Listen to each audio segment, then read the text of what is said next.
রাফি একটি সাধারণ গ্রামের ছেলে।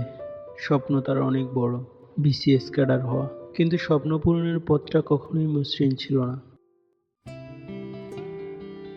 প্রথমবার পিলি পাশ করেও রিটার্নে বাদ, দ্বিতীয়বার ভাইভাতে হতাশ, তৃতীয়বার পিলিতেই ফেল। চারপাশ তখন শুধু তাচ্ছিল্য আর সন্দেহ।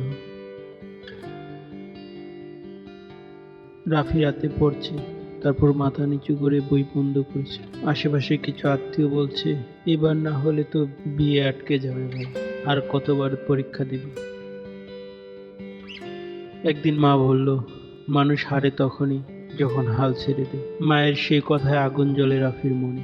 সে আবার শুরু করে, নতুন করে, শেষ চেষ্টা করার মতো। চতুর্থবার সেই রাফি বিসিএস প্রশাসন ক্যাডারে সুপারিশপ্রাপ্ত হয়। রাফি ফোনে রেজাল্ট দেখে কেঁদে ফেলছে। জীবনে যতবার পড়ে যাও না কেন, একটি শেষ চেষ্টা হয়তো তোমার গল্পটা বদলে দিবে। হাল ছেড়ো না, কারণ শেষবার চেষ্টাই জয় এনে দেয়। স্বপ্ন বড় করো, চেষ্টা ছেড়ো না। Never give up.